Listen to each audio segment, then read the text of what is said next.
นอดปล่อยทำยังเลยเอาอยู่นี่แล้วมัน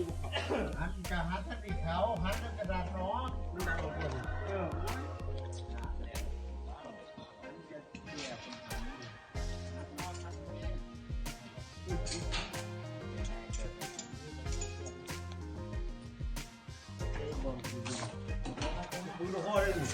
โอ้ตัวละ110 บาทคุณห้าวันนี้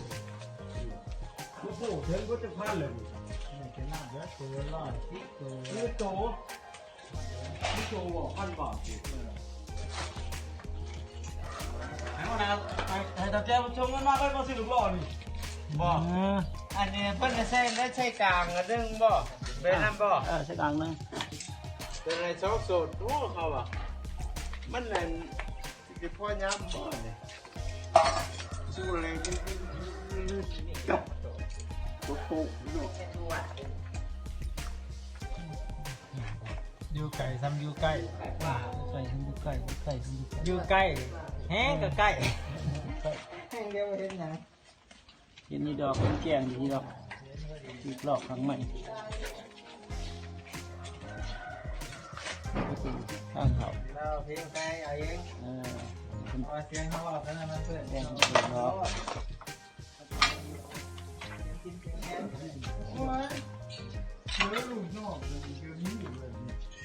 ยางมาตั้งหลายแล้วหน้าบ้านบ้านยกที่มาบ้านคือเก่า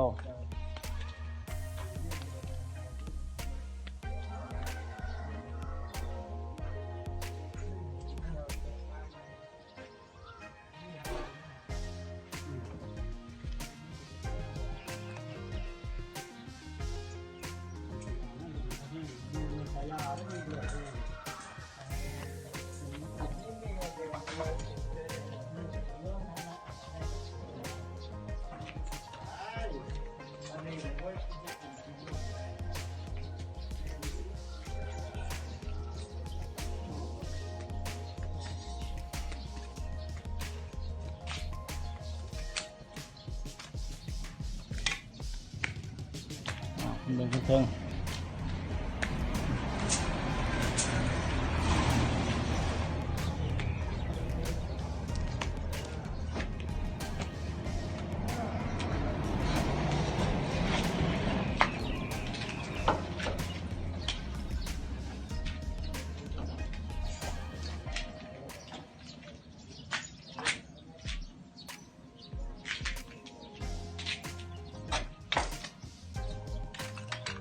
มึงข้างในเฮือนข้างในเฮือน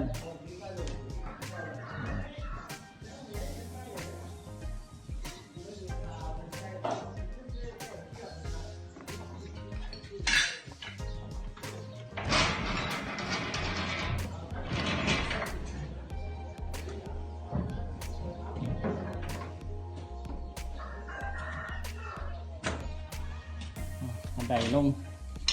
ข้างล่างนี่ลงบนข้างล่าง